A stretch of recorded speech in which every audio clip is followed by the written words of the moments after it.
Hello students, आज हम बात करने वाले हैं कार्बोहाइड्रेट्स के बारे में, जो कि बायोकेमिस्ट्री यूनिट 1 बायोमॉलिक्यूल्स के सिलेबस का पहला बायोमॉलिक्यूल है। स्टार्ट करते हैं। Carbohydrates. Carbo relates to carbon and hydrates means it is bound with water molecule. Hydrates means water and carbo means carbon. So carbohydrates are the hydrates of carbon. ऐसा carbon जिसके अंदर water molecule present है, ऐसा molecule जिसके अंदर carbon और water molecules दोनों present हैं। कार्बोहाइड्रेट्स की डेफिनेशन की अगर हम बात करें तो कार्बोहाइड्रेट्स जो हैं केमिकली इनको हम डिफ़ाइन करेंगे एज पॉलीहाइड्रोक्सी एल्डिहाइड्स और कीटोन्स और compounds which produce them on hydrolysis. Chemically carbohydrates वो मॉलिक्यूल्स होते हैं जिनमें कि पॉलीहाइड्रोक्सी मीन्स बहुत सारे हाइड्रोक्सिल ग्रुप्स होते हैं विथ एल्डिहाइड फंक्शनल ग्रुप और कीटोन फंक्शनल ग्रुप, या फिर वो कंपाउंड्स जिनका हाइड्रोलिसिस करने पे हमें एल्डिहाइड्स और कीटोन्स मिलते हैं।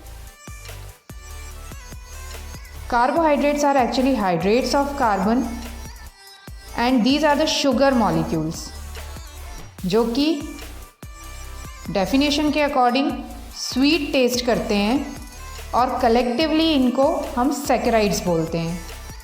But guys, every carbohydrate is not sweet in taste. सारे कार्बोहाइड्रेट्स स्वीट टेस्ट के नहीं होते हैं। It is the general identification that कि carbohydrates are sweet in taste, but all carbohydrates are sweet in taste, it's not necessary. So the general formula of carbohydrate is CnH2ON. Means जितने यहाँ पे carbon molecules होंगे उतना ही यहाँ पे water molecule होगा. So this is the general formula for carbohydrates. General formula. But it is applicable only for monosaccharides.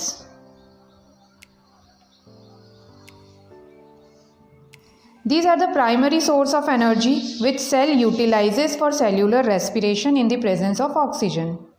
Carbohydrates आपकी sales के लिए प्राइमरी सोर्स ऑफ एनर्जी हैं जिसको यूटिलाइज करके सेल रेस्पायर करती है in the presence of oxygen. So like आपके पास कोई शुगर मॉलिक्यूल है C6H12O6, उसने रेस्पायर किया in the presence of oxygen, oxygen के साथ रिएक्ट किया और after having complete oxidation it gives CO2 means carbon dioxide, water molecule and produces energy in the form of ATP. So carbohydrates mainly contains carbon, hydrogen and oxygen in which ratio? In the ratio of 1:2:1, means 1 molecule of carbon, 2 molecules of hydrogen with again 1 molecule of oxygen.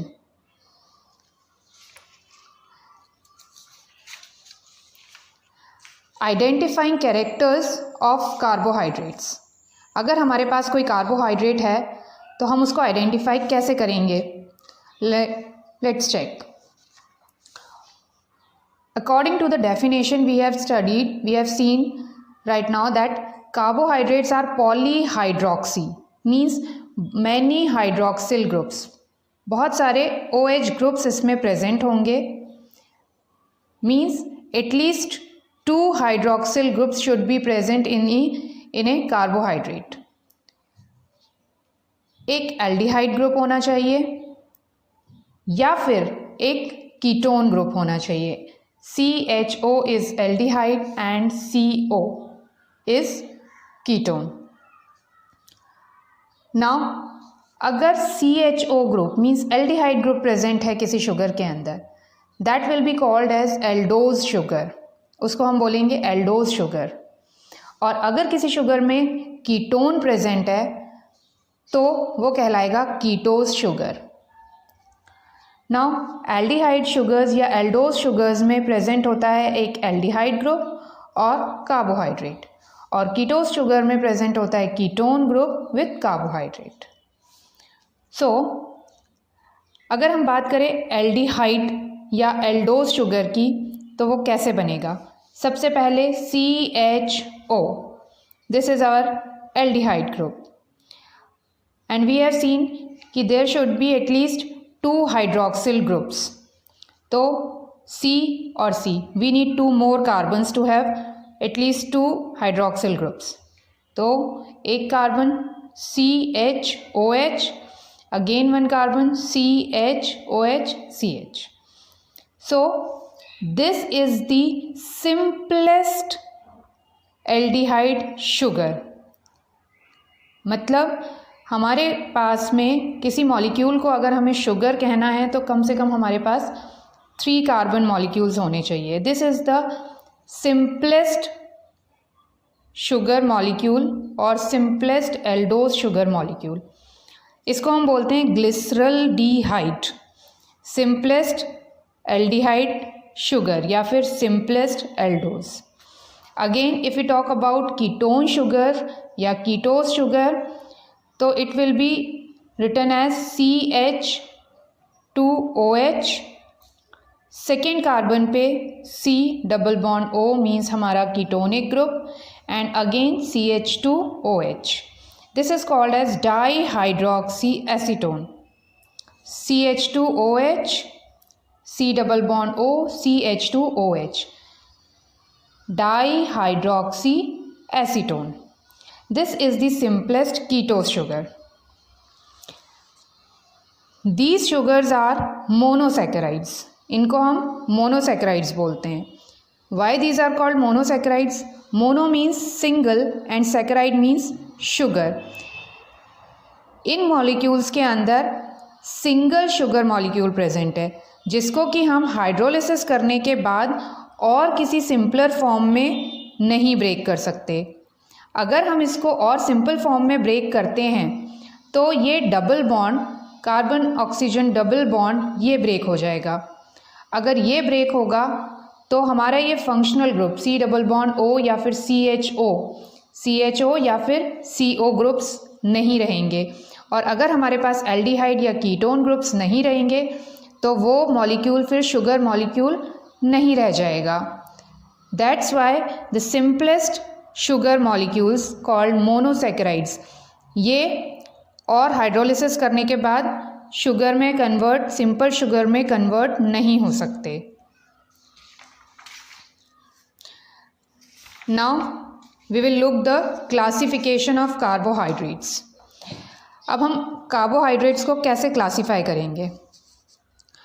Carbohydrates को हम classify 3 basis पे कर सकते हैं। पहला on the basis of complexity, second on the basis of reactivity, and third one on the basis of functional groups present.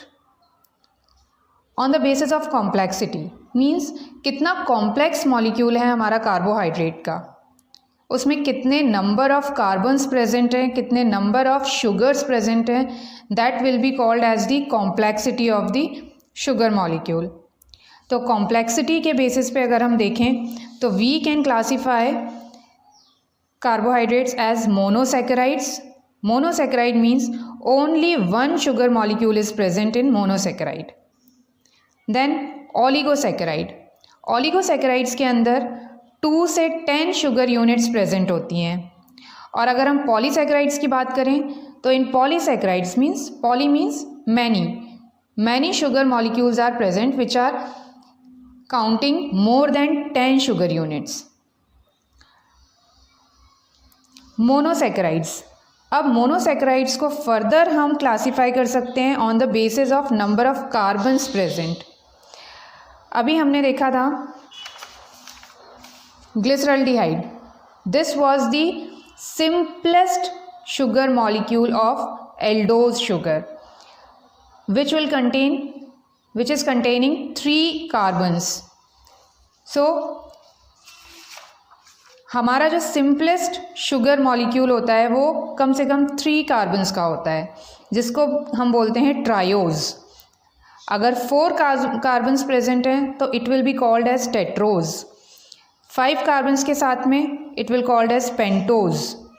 6 carbon के साथ hexose, 7 carbon के साथ heptose and then so on. Now in oligosaccharides 2 to 10 sugar units are present, means कम से कम 2 sugar units present होंगी oligosaccharides में। Now अगर 2 शुगर यूनिट्स प्रेजेंट हैं तो it will be called as disaccharide. Die means 2 and saccharide means sugar, तो 2 units of sugar present. Further if 3 sugar molecules are present then it will be called as trisaccharide, then tetrasaccharide, then so on. And in polysaccharide more than 10 units are present. Again these polysaccharides are classified into homopolysaccharide and heteropolysaccharide. Homopolysaccharide, homo means same, अगर same type के sugar molecules present हैं विच counts मोर than 10 इन number तो हम उसको बोलेंगे homopolysaccharide. For example starch, glycogen, glucose. Again अगर हेट्रोपॉलीसैकेराइड की बात करें तो इसके अंदर अलग अलग डिफरेंट शुगर मॉलिक्यूल्स प्रेजेंट होंगे। For example hyaluronic acid, chondroitin sulphate, heparin.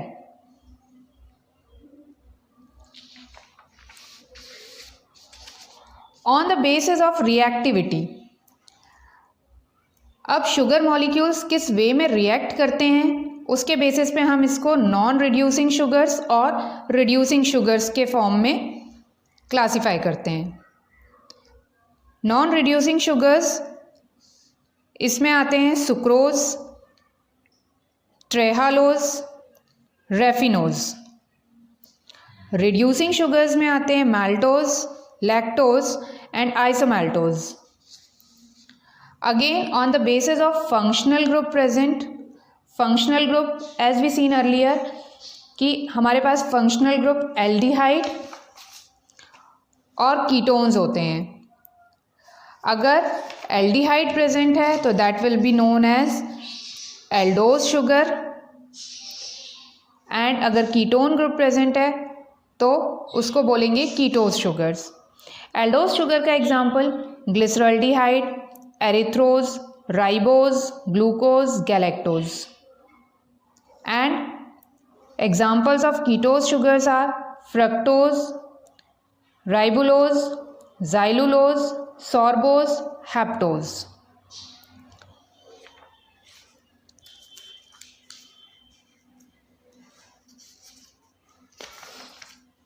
Again, let's see what are reducing sugars.